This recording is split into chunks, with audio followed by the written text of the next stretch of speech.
Hey guys, welcome to episode 5 of The Uncommon Path. Today we're actually talking with an ex-entrepreneur, my friend Jay. Basically what happened was he managed to find a lot of success in a very short amount of time while starting his business. He grew a marketing agency to making over $1 million per year, signing clients that were paying him above $100,000 per contract, and then deciding to leave that business to go back to a normal job. So we talk about that transition, but also how he found success in the business. And I think today is going to be a very valuable episode for anyone that's watching. So I hope you guys enjoy this episode. Cool. So Jay, super excited to have you on the podcast. And yeah, excited to talk about what you've built and the fact that you built an agency and worked with some really, really big companies such as Alibaba, Lotte, Samyang, and Hyundai. I think like that just shows the level at which you managed to take the company, and excited to learn more today. Thanks for having me on the show. I really appreciate it. Pretty excited. And I've been keeping up with some of the clips and the episodes and very insightful stuff. So I'm very happy to be on the show as well, too. Awesome, man. Cool. So first question I have is, who are you and what have you built? Yeah, so I guess the most obvious thing is my name is Jay. And essentially, what I did build was a digital marketing agency. So previously, what I had done in my career, I guess, was I started off developing products and working for an e-commerce company, and that kind of naturally transitioned into doing digital marketing. So I was doing digital marketing for a California-based Korean skincare product company, as well as doing freelance digital advertising. And I just always recognized this big need and this, I guess, demand for advertising products in this newly emerging social media marketplace, especially, I guess, in the mid 2010s. It was kind of like this golden era of digital advertising. And so that's how I kind of got my foot in the door, did freelancing and worked for that skincare based skincare product company, and moved to Korea where I continued to do that. And then eventually I met who would be my co-founder for starting the digital marketing agency. And that's kind of where the journey of being an entrepreneur kind of all began. Awesome. So did you think you would always end up starting your own business? Because I looked at your history. Basically, you worked for 5 years, and then that's when you kind of started the company, right? Yeah, that's a good question. I'm not sure if I always thought about it, but I kind of think I always had some sort of entrepreneurial inclination. Previously, I made some products with another friend for a backpacking, like outdoor food kind of based little niche. And we made that product and then we put it on Reddit and got some sales. And that kind of, I think, began like this whole journey of like, oh, it's possible to kind of create your own product or service, put it online and also sell it. And I think that's kind of what kickstarted like this inclination to eventually want to try your own business. Um, but it wasn't like something I thought about since I was in high school, like, oh, I want to make this company or I want to be a business person or an entrepreneur. I think it was mainly kind of after college, kind of figuring out what I wanted to do. I realized that I enjoyed the process of starting and building things. Yeah, that's cool. And sounds like you kind of naturally fell into it too. Like, was that something that that happened when you initially found your co-founder for the marketing agency? Were you like apprehensive about maybe taking the jump and actually, starting your own business? So yeah, it naturally happened actually. The same friend who I made that outdoor product with, he introduced me to his cousin, who is very entrepreneur, like sort of mindset, has started a couple of business before, always, I think, just kind of hustling and trying out new ideas and just has like a keen eye for these kinds of things. So he came over to visit Korea and then we were just hanging out. And eventually she brought up that she was going to start this digital marketing agency. And that immediately piqued my interest because, especially in Korea, I felt like there was this big demand for it. Whereas in the US, I think there was already a lot of people doing digital advertising. In Korea, it was starting to catch up. And especially, I think, maybe 4 to 5 years ago, we were really seeing this evolution of Korean brands starting to become overseas brands, and becoming much more popular. I think with kind of the rise of Korean culture dominating um, the global stage. Whereas previously, maybe K-pop was something that was kind of maybe known, but it was a little more niche. It started becoming global sensations. Like you talk to random people and they would know what BTS is, for example. And with that, I think the Korean brands kind of saw this opportunity to start really advertising their products overseas. And there wasn't a lot of services or agencies that could do that. And I was able to see that. She also saw it, and so was really excited to start it. Wasn't that nervous at all, and just wanted to get started on that right away. Um, and initially, there were a lot of co-founders because she basically assembled a group of like pretty talented people that she had met throughout her experience working. And yeah, I think we had a total of 6 co-founders, at first, and we kind of all settled upon this digital marketing agency, or she had already started testing the waters. Um, and yeah, I joined, thought it was a talented group of people, and that's kind of what kickstarted the journey. Yeah, so that's really cool. It kind of happened naturally for you, and I think as I talk to more and more people who started their own businesses, I think it is kind of a natural transition in a way. Like you don't sometimes you don't necessarily have a specific idea, but you stumble upon an opportunity, then you might take the jump. So I thought that was yeah, that's really cool. Did you? So you said you weren't scared, you weren't nervous. Why do you think it was like an easy jump for you? Like, were you kind of tired of the corporate life? Like, did you find that kind of being something that you really wanted to do in the next stage of your life, or like take me through like what was going through your head um, when you took that jump? Yeah, so I never really was like fully in the corporate world. I had worked for startups mainly. So I was already pretty experienced with kind of the mentality of, you just put your head down and get stuff done, and you might not have all the resources that a large company would have. So I think I was kind of already familiar with that sort of mindset. And then secondly, I think I never kind of envisioned myself at that time being in large corporate structures. I always kind of think I had some sort of like freewheeling personality, um, where I always kind of, if I saw something that I wanted to try, I would always want to try it out and kind of do it, regardless of whether it would be seen as conventional. So I think just naturally, um, I was already kind of inclined to that. And I think, kind of seeing how startups operate, and kind of seeing and experiencing that mentality, also talking to people that started the startups, and kind of learning from them as well too. I didn't really have any anxiety or apprehension about it, but I think looking back at it now, I probably should have, because it's a whole beast. I think of people. I think always kind of view startups as like, okay, is it going to succeed? Is it going to make money? But once you get to that point where you are making money and profit, there's like a whole different set of challenges. Like, how are you going to find the right people? Like, are we going to be able to sustain the profitability? And like, these are, really big questions that cause a lot of, at times a lot of stress, and also makes you really, really dedicated. And, you need to commit a lot of time to it, a lot of energy to it. So, maybe I was just naive, I think. Yeah. Yeah, it's part of being young. I think it's exciting, definitely, when you don't know all the struggles you're about to face and whatnot. You had 5 years of work experience before you actually did this. Do you think you could have like do you think that was important that you had that prior work experience, or do you think you could have just learned along the way?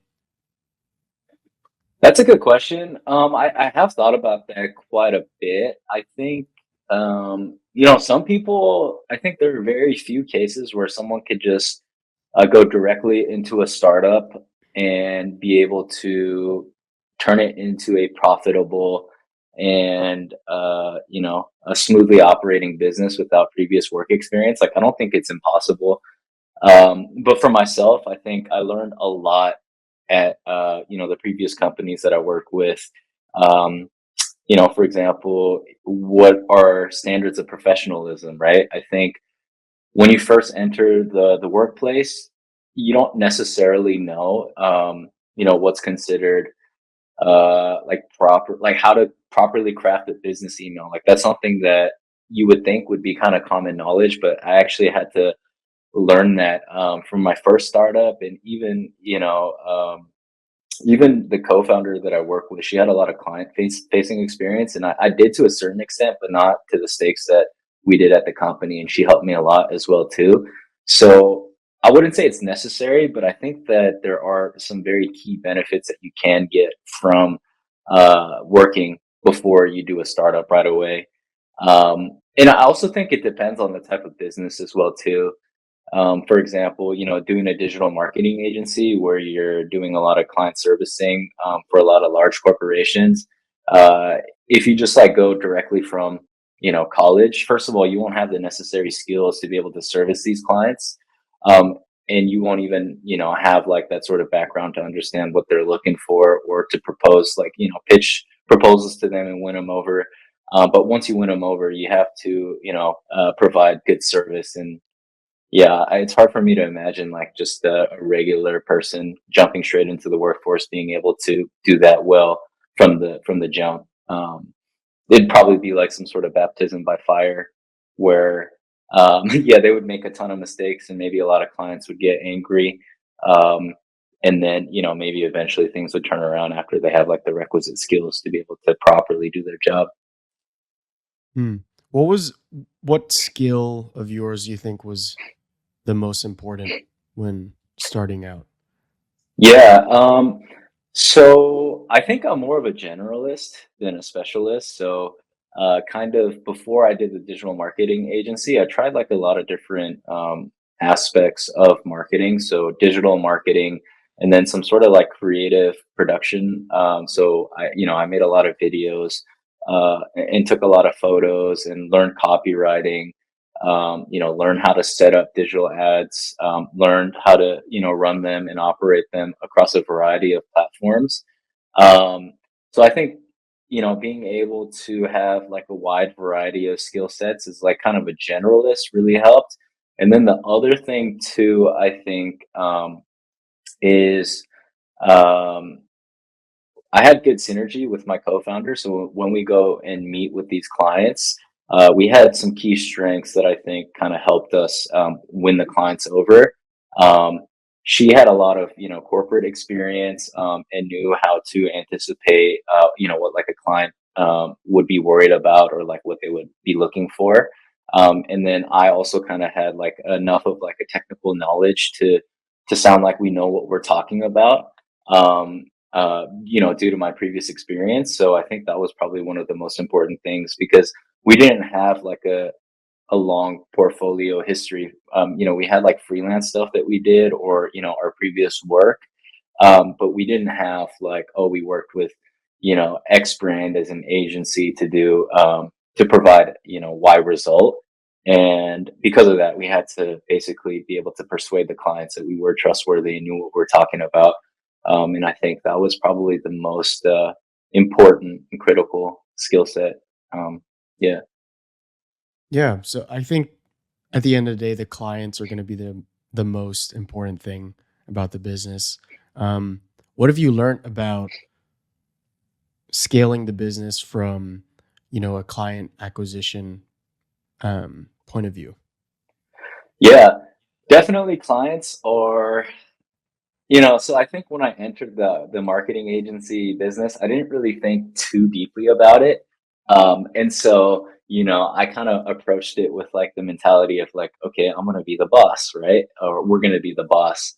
But then you quickly learn like the clients are the boss and you gotta really anticipate what they're looking for and how to please them in lieu of your traditional manager or traditional boss, right? It's like the client is essentially king within reason.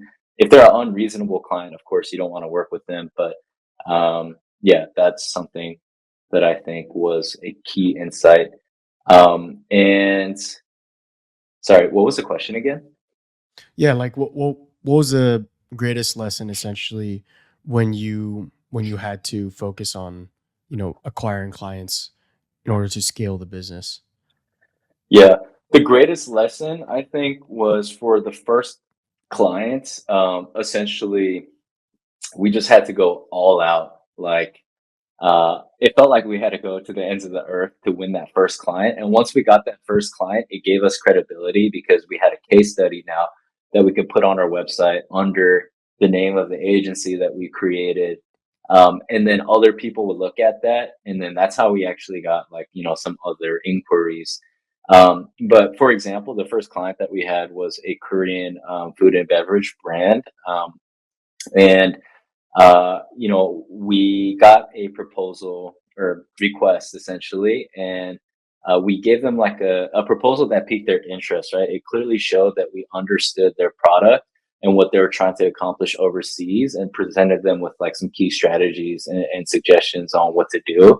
But the thing that held them back was like, okay, you guys don't have like this history. Like, are we going to be able to take a chance on whether or not we can work with you guys? And then so what we had to do was like at that point we didn't even have like a full-time creative director or any like designer at that point. How I mentioned earlier we had six like co-founders total. uh, I think it was basically at that point it just whittled down to two, so it's just me and the co-founder and we're just building it from scratch. um, so we didn't have like any other full-time employees, and so we basically had to prove that we could execute like the creatives for what we're proposing, but without a staff, right? It presents a huge challenge. And so I just remember like going on to Upwork and like trying to source like some sort of creative or a graphic designer that could adequately execute this but within like an extremely short time frame. And then, we put together something, and obviously it's not going to be as good as if we had like a really experienced creative director. Sent it back to them and they're like, I don't really know about this. So we had to start the search again. And then we actually, like started tapping into all of our network and then found this creative director who had some legit experience. I think from Egypt, but he had moved to Korea, so he had some.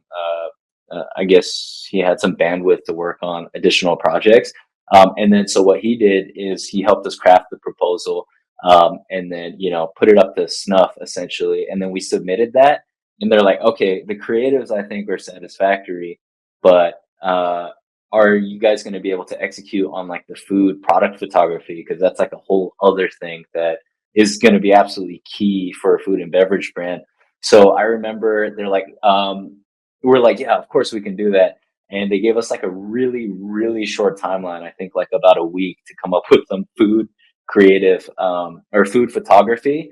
And so we started just like, basically going on Instagram and looking up every single food studio in Seoul. And like a lot of the ones that we reached out to were like, we can't do this within a week because first of all, if they're a good studio, they're going to be booked up for potentially months in advance. And they didn't have like any sort of direction or concepts for the food photography because we didn't even have time to put it together. Um, and so we're like, okay, are we even going to be able to do this? And uh, by chance, we reached out to like one of the top food photography studios in Korea that had worked with probably the biggest food brands in Korea. So, any of the big brands, they probably work with them at some point. And for whatever reason, they were like, okay, we're interested in having a meeting. So we met with them and they're like, oh, we like you guys. I think we can squeeze you in on a Saturday, that same Saturday. And basically, yeah, we booked it for that Saturday, and they did the whole shoot in a day, and then we submitted it. And they told us usually, food brands that reach out to them have to wait for maybe like 3 to 4 months. But there was like a cancellation that Saturday, and so they squeezed us in, and yeah, we put down a hefty chunk of money for that photo shoot as well too, because obviously they're not going to work for free. But they were nice enough to squeeze us in on really, really short notice, come up with amazing photos, and then we sent it over. And then that, I think, was like the final thing just to get that first client. And then once we did that, then we were able to start getting interest from other clients as well too. It wasn't always easy, but that was like the first step in gaining any sort of legitimacy, I think. But that was Wow, a that really, really hectic couple of weeks. Like it was very low sleep, very late nights, a lot of stress, right? Because like the stakes felt enormous at that time. It felt like this would make or break the agency. And so, yeah, it was, I think it was pretty hectic. damn. And how much do you still remember how much you had to put down? Like, were there any startup costs to that? Because you had to pay the photographers, you had to assemble a team for that. Like, do you remember how much it costed? I can't remember like the exact numbers, but I think the photo shoot itself probably cost like something around like 5 million one at the time. And probably, I mean, I think probably like it was probably around 10K somewhere ballpark. 10K For US. uh somewhere around that ballpark. Yeah, it was so long ago, I can't remember, but yeah. So it costed you 10K US basically to start out. Um, there were additional operating costs like what is it? Renting the shared office and stuff. But I'd say for like the actual the proposal itself for that specific client, probably somewhere around 10K. For for the designers, the proposal, uh, the the photo shoot, etc. And how much, because I'm trying to take a point of view of like someone maybe thinking about starting an agency. And like I Yeah, feel like that's definitely like the higher end of, what could cost to start an agency, like especially for the first project. But yeah. were you gonna sign the client on like a monthly retainer? Like how did you justify spending that money at the beginning? Yeah, oh man, actually it's been so long I can't remember, but it was definitely some sort of monthly contract. I think was it 6 months to 12 months? It was maybe a year contract, I think, if I remember correctly. Um, but the problem is actually that um, they, I think, could decide to quit at any time. As long as they give upfront notice. I forget the exact period. It's like 30 days to like 60 days or something. And as far as I know, a lot of marketing agencies probably work with something like 30 to 60 days notice. Um, so for us, the idea is like, it is an upfront cost, but if we're serious about establishing ourselves as a presence, like we definitely need to, kind of burst onto the scene with a bang. And if we could even win this client, right? Even if it's not profitable, it would probably become profitable at some point because we have the credibility to work with other clients. If we got one big name, then other smaller names might come on, for example, if they see a case study or see that, they are our clients. So that was the mentality that we took. And do you think it's really important to go big at the beginning to like just work? If you can get sign one really well-known client, would that be better than Yeah. trying to work with smaller clients at the beginning? So, just a little bit of background about how like that all came to be. I don't think everyone's going to have the opportunity to start off with a big name client. We're very lucky because we started a digital marketing agency during the pandemic. Um, and so what this meant is a lot of major companies that had basically allocated budget for offline events um, didn't have the ability to spend it because no one was going outside. And so what that forced a lot of companies to do is like they had to spend the budget. So they kind of shifted it to the digital realm essentially. And so um, that created a lot of demand. And that's how we got the opportunity because there was a lot of demand for digital advertising, and Korean brands were starting to be able to advertise overseas. Because there was a lot of popularity and demand for it overseas. But within Korea itself, there weren't a lot of specific international focused digital agencies with I guess, international uh, English speaking members, for example, that like were raised abroad. Now I think the competition is much fiercer, but that's how we were even able to, I think, get started with the opportunity to get a big client.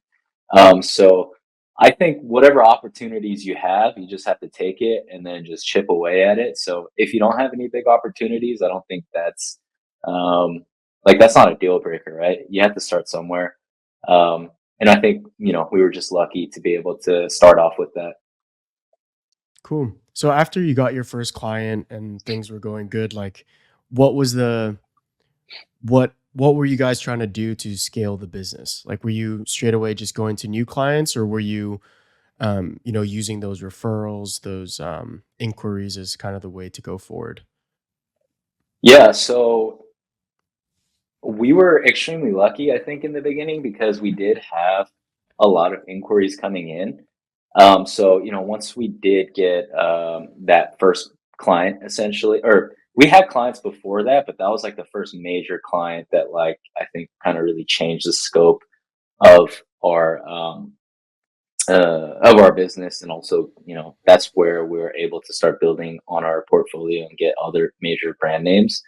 Um, but yeah, once we got that, we had our website, spent some time on our website, and we started getting more inquiries. And then once we got the inquiries, we would kind of be, obviously, we try to take every opportunity that comes, but every once in a while, like a bigger name comes in, and then we spend a lot of time on that proposal. And sometimes we meet with a client and then try to win them over. And basically, our whole focus was build out that portfolio case study list on our website and in our deck that we send over, the credentials. And so, yeah, it was just basically building out that credentials deck, making sure that we did have a variety of case studies. And yeah, once that happened, then we started getting, um, I think, for example, off that first client, then we got an inquiry from Lotte. I think they saw, if I remember correctly, I think they saw that first client's case study, and they were able to kind of see that we had, some food and beverage experience, and that's how we got them on board as well too.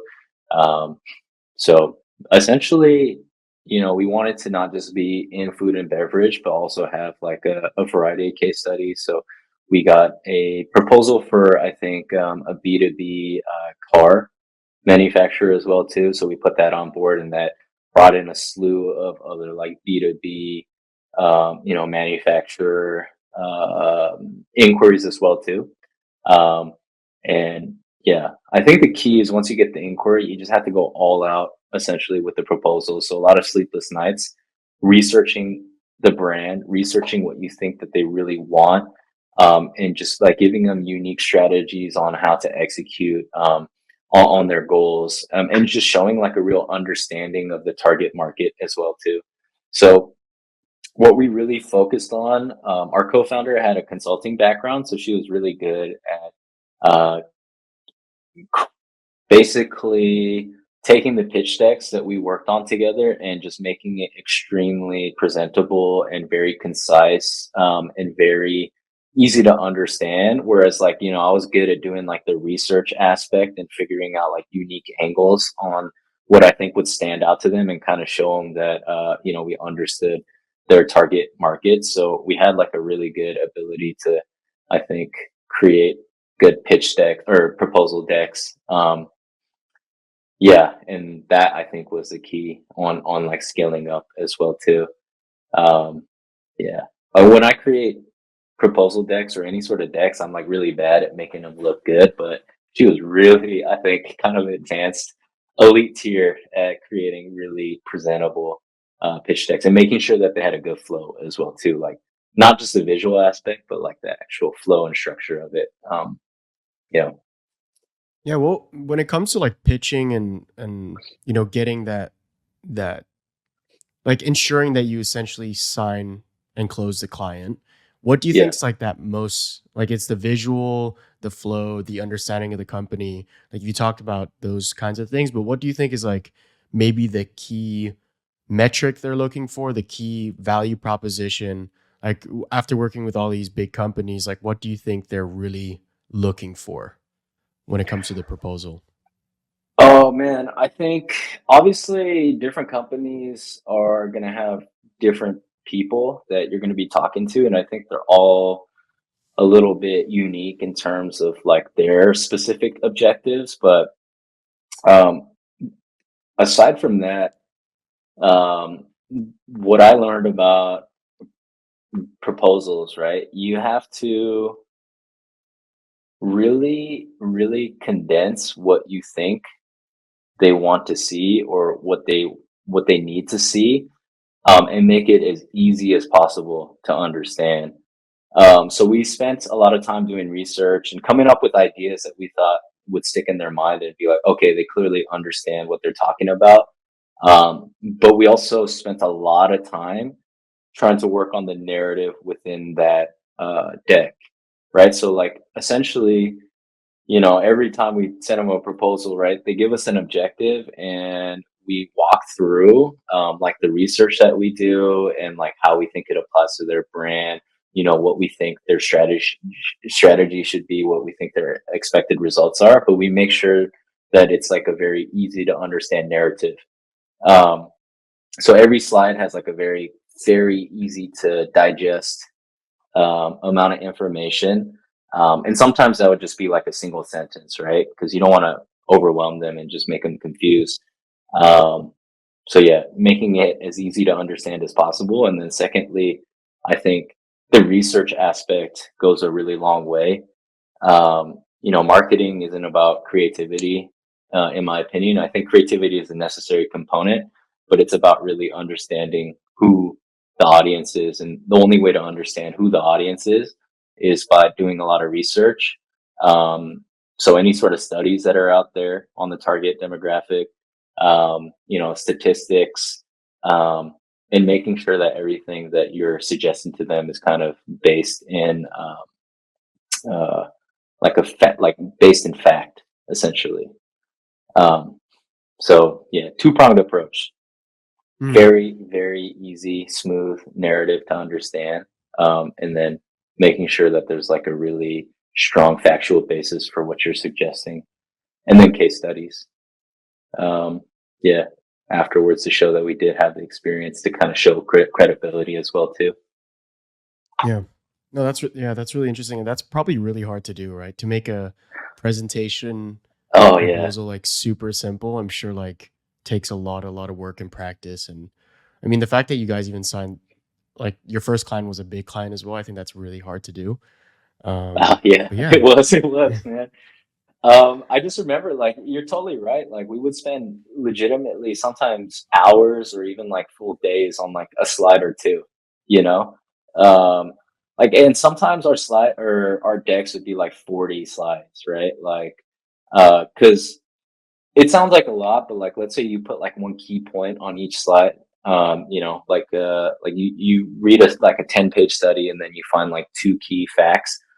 For example, like one would be one fact would go per slide, for example. Um, and like, when you go later into like explaining your strategy or your key findings, like the way you present your information, we would spend hours or even days on like a single slide. And that's like the level I think it took. Like, uh, and a lot of these proposals were on like a very tight timeline, especially working with Korean companies. They need everything so quickly.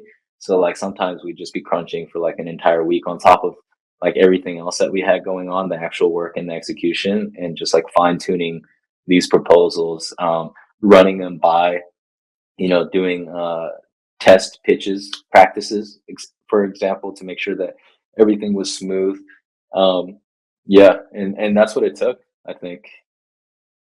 Yeah. So you ran us through basically how you scaled it. And I think the most important thing was like doing really good work for your client, like going the extra mile, but then also the proposals later. Like you can get these inquiries and stuff, but if you don't nail those proposals, you also might not get the client. Um, Yeah. Over the time you were at the company, how far did you manage to scale the business to? from like a dollar, like figure per month Yeah. number? So, during the course of my time there, about a year and a half, a little over, we hit seven figures in revenue, and we did have a profit margin on top of that, which I think just goes to show, I think, uh, you know, that we did find a niche and that there was demand for it. Essentially, it sounds like a lot of money, but what you quickly learn though is even though you're making a lot of revenue, a lot of it has to just go back into scaling the business. And it's going to overhead as well too. But I think, yeah, it was a really exciting time to be able to hit those sort of figures, in such a short amount of time. And it was seven figures per month. No, no, no. Total. Oh, total. Okay. Yeah, yeah, So yeah. yeah, that's crazy. How many clients would that roughly be? Like, how many Yeah. did you sign in that 1.5 years? How many did you work with? Oh, I don't have an exact ballpark figure, but I think at least 15 to 20 plus. So there was a lot of clients, man. And some of them are for small projects. You work with them for a month or on like a very limited basis. And some of them were, like annual contracts, um, and had like a ongoing relationship. I think, re-signing with them after the year is up, but it was a lot, I think. And I think pretty much like every single client, I at least worked on executing or getting it set up as well too, um, along with the co-founder as well too. Um, just because at that point, right, we wanted to make sure that everything ran smoothly, and wanted to, give it our all as well too. So yeah, it was a really wild time, I think. Yeah. And I mean, that's pretty amazing, like scaling it up to that level, having only done it for like a year and a half. And also Mm, in that year and a half, making profit already. Cause I think like it's very difficult for a business at the beginning, especially surviving after that first year. But you guys were able to find a specific niche. Lots of big companies that wanted to, you know, solve this problem that they were having in the marketing space. Um, but yeah, you worked there for nearly 2 years, and I think a very interesting part of your story is that you decided to leave at a certain point. Um, so yeah, take me through that because I think a lot of people starting out, they're like, wow, this, looking at you from the outside would be like you achieved that level of success in just a year and a half, and then you decided to leave. Like, so take me through your head at that time when you were leaving the company, and going yeah, back to working a normal 9 to 5. yeah. So yeah, I mean, I guess it does. It could be seen as success. I don't really see it as a success from my point of view. I think I still keep in touch with the co-founder actually, and it's still operating and it's grown since I left as well too. So I think looking at how it's gone even further, I would consider her journey more of a success than mine. Um, because at the end of the day, I did start it, and I, with the co-founder, I grew it, and I think you see a lot of people talking online about starting your own agency, etc., and they make it seem like they almost kind of glorify it as like some sort of like the ultimate side hustle or entrepreneurial play, kind of. And I think in order to really make an agency succeed, you really have to be in love with that specific sort of work. You have to really enjoy client servicing. You have to really enjoy working with the companies that you're working for. And for me personally, it was very difficult because I really don't like client servicing. I learned that.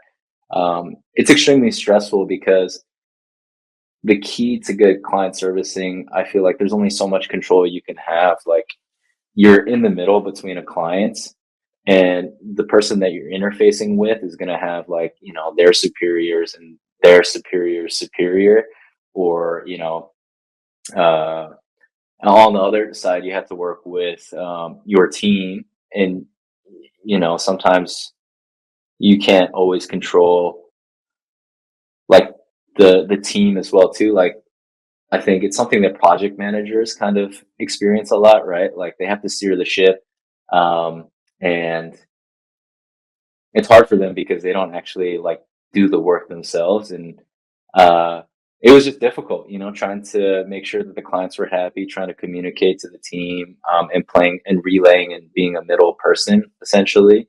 That was a lot of what we did, and I didn't enjoy that at all. And I don't really enjoy like working on a bunch of different projects at once, as well. Like sometimes you'd be working on like 5 to 10 projects, and like there's only so much bandwidth that you can have. But for a co-founder, right, the stakes are really high. So like you can't just. For me, it was hard to just kind of let go and not really try to be a perfectionist on everyone, and like that takes a mental toll as well too.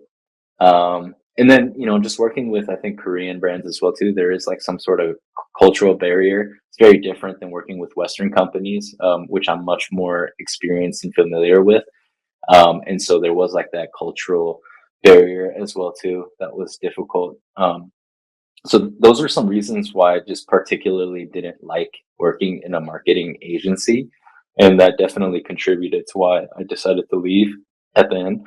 Um, Also, another big factor is I was always interested in technology, and I was kind of seeing the rise of crypto at the time, and that was something that just really piqued my interest, just from like a personal level, and then also I just felt like it would be really rewarding to work in that industry as well too. And initially, when I had started working with the co-founder, we had talked about creating like a company that launched other companies under it. So like we would launch this company, and then once we get that up and running, we would start launching other businesses as well too. Obviously, we quickly found out that running a marketing agency at any level is just going to require so much attention and commitment that it wasn't really possible to do that without sacrificing like I think the smooth operation of the actual existing agency. So, once we kind of were facing that reality as well too, I think it just kind of became more apparent that I wanted to do something else. And so, yeah, those factors kind of contributed to me leaving, and then I actually just ended up working in crypto. Um, and yeah, I think that's kind of the story of how I left the agency and why. So yeah, like you mentioned earlier, starting an agency is a very popular notion right now, and I think a lot of people, the main one being like a social media marketing agency. So it's a little Yeah, bit, I think, different to what you were doing because I think yeah, with the SMMA side, the social media marketing agency side, it's more like yeah. making content specifically. But would you? I mean, the reason I'm going to ask this question is because there's probably a lot of similarities with starting a digital marketing agency as well as like the more popular social media side of things. But what would you say to someone that's interested in starting a marketing agency? Would you recommend it? Would you, like you said, you didn't enjoy it, end up enjoying it, but your co-founder did and she's still doing it. So what could, someone that's maybe a bit apprehensive about starting one, what would you advise to them? Yeah, don't let, the opinions of a a jaded former marketing agency co-founder stop you from pursuing whatever you want to pursue. I would say if you're actually passionate about the idea and think you have something that you can offer, or you have some sort of unique edge or capability, then I would say definitely try to go for it. If you don't have anything to lose, why not, right?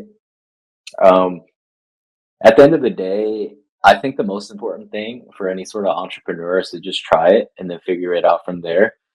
You could very quickly find yourself pivoting and doing something else, kind of following the opportunity. But if you don't do that, if you don't put yourself out there, if you don't launch your product, or if you don't advertise your service, you're never going to get any sort of feedback. And not getting any business is some sort of feedback as well, too, right? That means you have to analyze why. things aren't working or what you need to change. And that's valuable information. So I'd say the sooner you try, if you're thinking about it, the sooner you try, then the sooner you find out whether or not it's for you, or if there's something that you should change, or if there's some sort of unique niche that you can start targeting to kind of find your own way and establish yourself. Awesome. Yeah, that's great advice. Did you, before you left, was it like, take me back to the moment where you decided to leave the business? Like, was it something that was like an epiphany? Was it something that you Mm. thought about over time? Like, take me through that time for you. Yeah, man, I think it was kind of a slow realization. Because in many ways, it was such a roller coaster ride being able to, like, I had never dreamed that I would be running a business, um, w- having employees that you hire based on the money that you earn from winning over clients and locking in contracts. Like, that felt like a thrill, especially in the beginning, just winning big clients. Kind of, it felt like a drug, like a dopamine hit every time that you were able to win. But over time, I think all the hours that you put in, um, it starts to add up. And I think one thing I also learned is it's a marathon, not a sprint. And so I had a hard time being able to manage the amount of time that I worked as well too. Like at one point, I had quit drinking so that like on Friday nights, so that like I could like work more efficiently on Saturday and Sunday. Like it was just to that level where it's kind of all consuming, and because I didn't like naturally just love the work itself, um, it became it became like a real like a grind, and that makes you kind of evaluate like I'm putting in all this time, um, and we're seeing results, so it's not like fruitless labor, right? Uh, but if you're not enjoying the time, you start to wonder, like, man, I have friends that I don't really get to hang out with that much, or like, it would be nice to do X, Y, and Z. And that's kind of when I realized, okay, I think something needs to change here. And I thought about it a bit as well too. And the co-founder definitely, she picked up on it as well too, and also gave me some time to think about it. And I think, yeah, I just eventually came to the decision. It wasn't like immediate, but it was just a slow realization until I just knew that I needed to step away. Um, and then, yeah, once I made that decision, um, it was very clear that I made the right decision. Even Yeah, though, were you? Yeah. yeah. Oh, go ahead. No, Go ahead. go. Yeah, I was Oh, just gonna say, like, were you disappointed, or like, was it like a bittersweet kind of thing, or did you just feel like huge relief? man, I think it was both. I think it was both. Um, Bittersweet because like it was everything that I had worked for.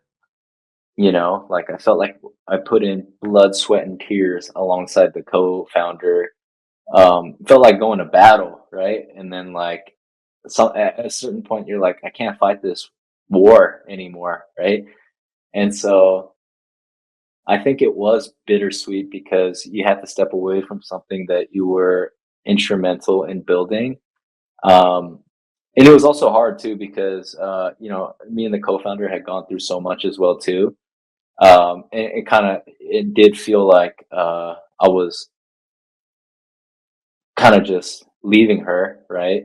Um, but I also had to do what was best for me at the time, so it was very bittersweet. And then I think, yeah, once you get past that and just accept that it's over, and that chapter is closed, then it's like the relief, right? Like I don't have to do this anymore. Like I could wake up and I could do work that I enjoy. Um, and so yeah, it's a mixture of a lot of emotions. Yeah, it's like it felt like kind of stepping away from your baby, right? Like something that you really just raised from. I mean, it wasn't from day one, but like the iteration of the company, the marketing agency, like it felt like it was from day one because, we hadn't signed any clients when I joined, and like, everything happened once I joined. So yeah, it felt like stepping away from your creation in a way. Yeah. And how was that transition to a 9 to 5 after that for you? Like, Yeah. was it a smooth transition? Were you like super happy? Um, did you ever feel maybe some resistance being like, damn, I should go back to being an entrepreneur? Or yeah, how have you found the 9 to 5 so far? Yeah, so after that, I took a bit of a break to kind of just, I think, gather myself and kind of relax until I felt like I was ready for the next step. And then I joined another startup, like an early stage startup, doing marketing for like a data analytics firm in crypto. And it didn't feel like a 9 to 5 because it was like early stage. And I think I can't remember the exact hire number, but very early, right? Like one of the first, I don't know, let's say 5 people. So it felt like I was building alongside, the founder and like the other key members. Um, Felt like I was building alongside with them. And it was kind of a different experience because this was a funded company. So we did have, a certain amount of resources in the beginning. And that was definitely a different experience. And yeah, so it wasn't a 9 to 5 per se, but I really enjoyed, working on that because it was in an industry that I inherently had some interest in. Things were much more fast paced, innovative.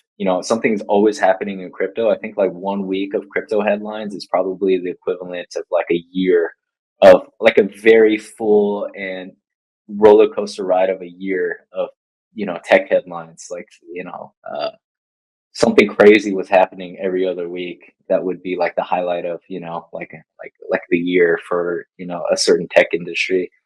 Um, so yeah, that was just much more inherently interesting, and working with a solid group of established team members from the beginning. Um, it was really nice as well too, because a key challenge of scaling your startup from literally nothing is finding those people to hire with no resources or like no portfolio.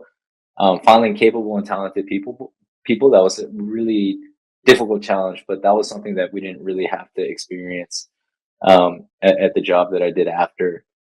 So I ended up really enjoying it. It was also a grind, but yeah, it was definitely very different, um, and I think much more enjoyable for me personally.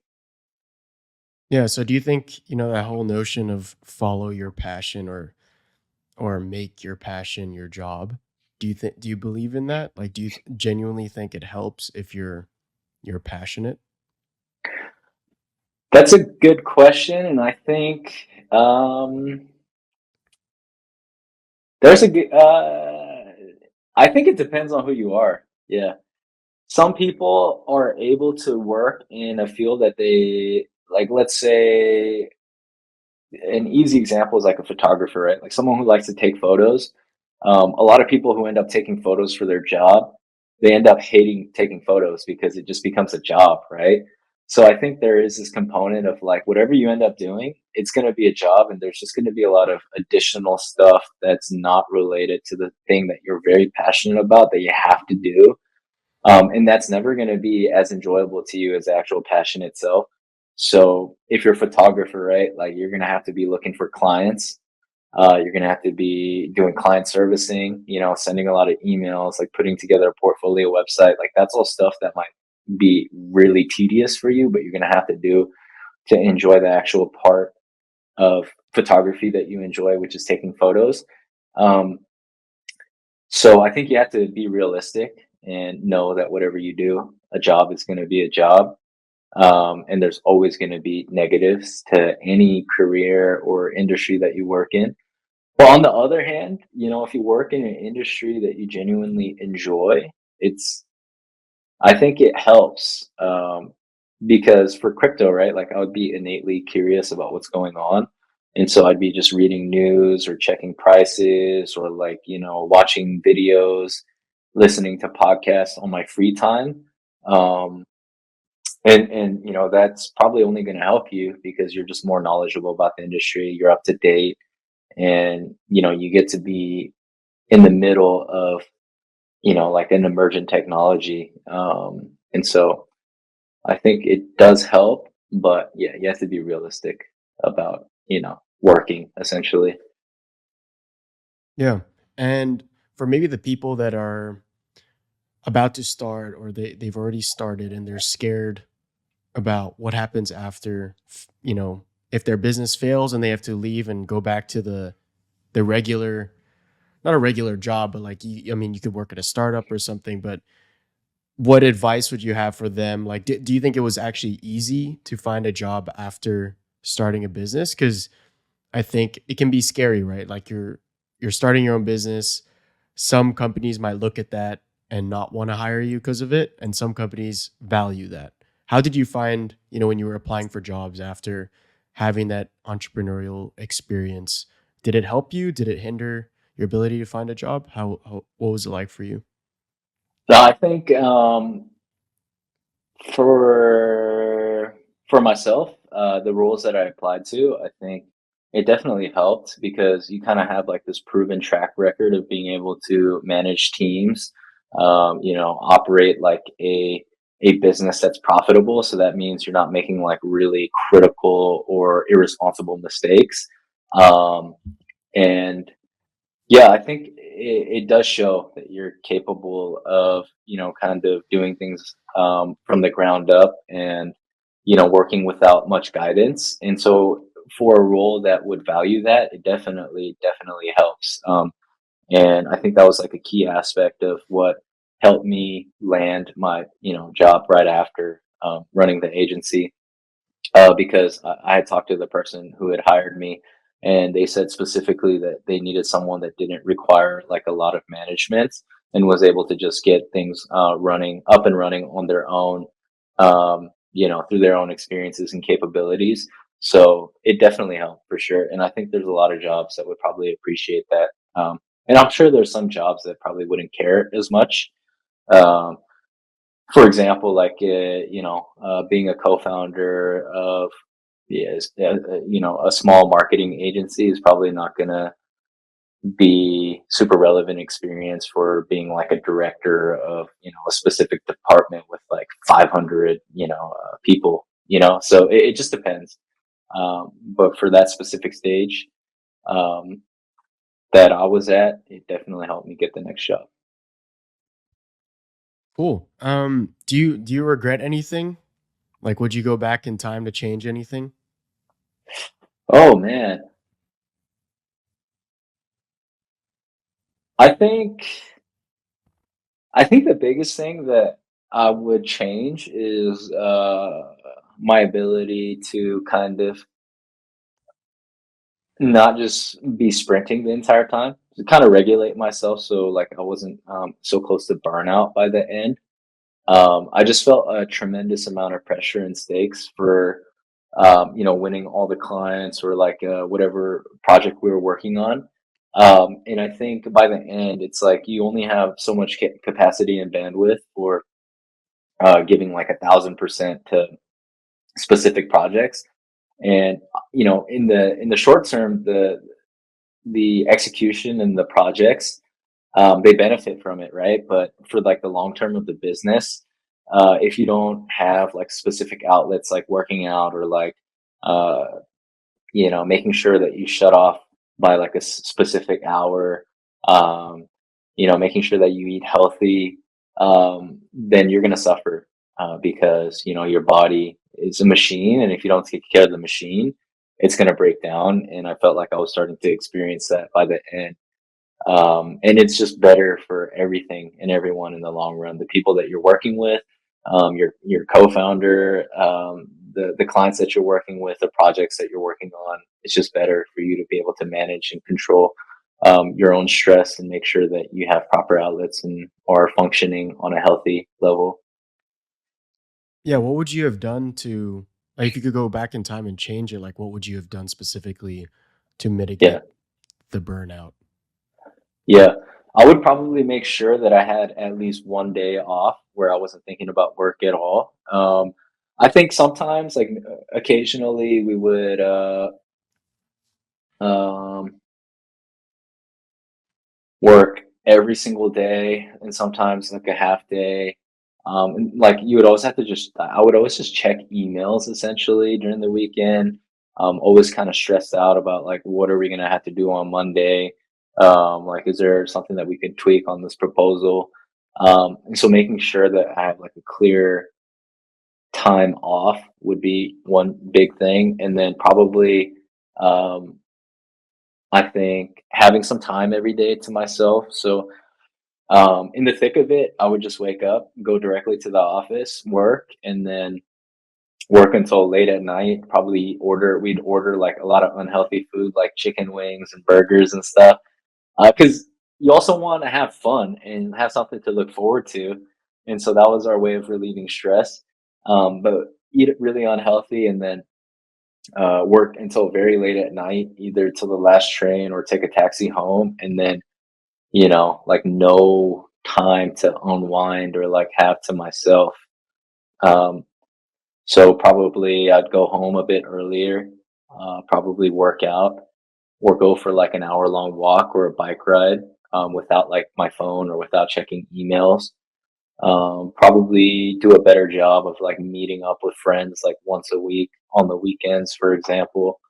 Um, yeah, stuff like that. I think just adding like mandatory breaks in there and exercise. Yeah, I think that's super important because, like you said, it's a marathon, not a sprint, right? And I think, Yeah. do you think if you actually managed it better, you would have stayed at the company, or do you think you would have still left? Uh, I think the urgency with which I had to leave would have been less, but I think I would have. Um, Maybe I could have stuck it out long enough to try like doing an offshoot of another business. But yeah, I think in terms of working at a marketing agency, I know that for me would have had to end at some point. I'm just not sure, what the timeline would have been, and yeah, what it would have looked like from there. But I know I couldn't have worked at an agency forever. Would you ever start another business? Yeah, I mean, I think about it a lot. Definitely would consider it at some point, but right now, the opportunity just has to be there essentially, and I'm pretty happy working within like a structured corporation or an environment. So yeah, I wouldn't mind kind of working the standard 9 to 5 or maybe 9 to 7 or whatever it is. But I could see myself also working on some businesses in the future as well too. Once you Yeah, get the bug, and I don't think it ever leaves. the itch, yeah. Um, if you have one message for the world, if everyone was watching this, what would you say? Man, if there's something that you want to try, just try it because you never know what sort of response you're going to get. And unless you try it, you're going to always have question marks in your head. So for myself, I think if I didn't try the marketing agency, I would probably would have wondered, oh, like what would have happened if I started that agency or if I took that step.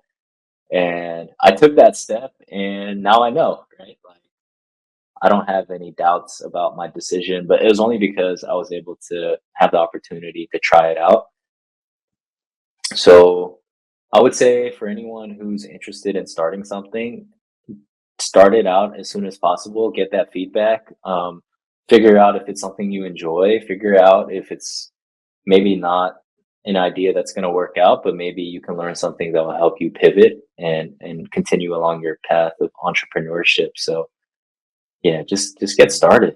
There's nothing to lose except, you know, sleepless nights and a lot of stress, but that's all part and parcel of the game for entrepreneurship essentially.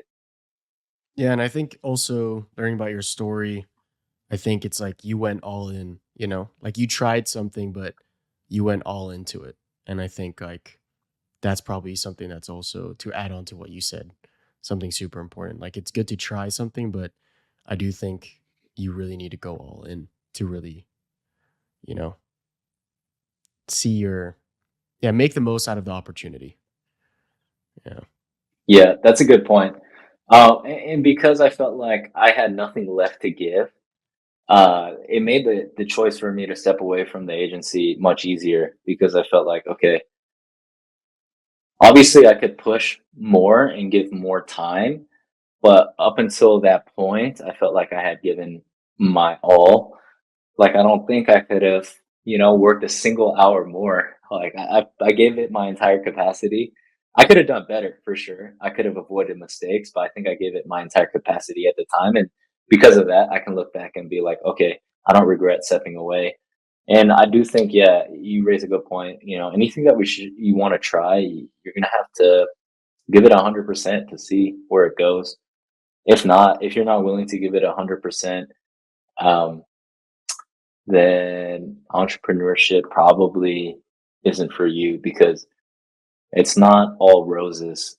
It seems so, I think, it's so glorified, like being your own boss, being an entrepreneur, but it means you have to take risk. It means you have to put yourself out there. It means you can fail. It means you could lose money. It means you're responsible for your employees, right? If you shut down, or if you have to do layoffs, those are employees that are going to be without jobs, and like that takes a toll on you as a person, right? So you got to go all in and then see if it's for you or not. And yeah, I think that's pretty key. Awesome, man. Thank you so much for your time today. It was a pleasure. I've known you for, was it 2 years now, man? And like, it's the Wow, first time. Yeah. It's the first that's time like crazy.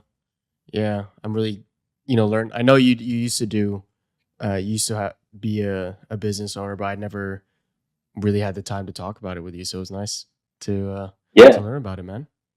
yeah, I appreciate you having me on the podcast. I'm pretty honored that I don't know the exact number of guest I am, but being a part of this so early on, I'm really happy and grateful to be a part of your journey as well too, and looking forward to your upcoming episodes. And I think it's gonna really start to take off because I know you grind as well too. So excited to see how it turns out. Awesome, man.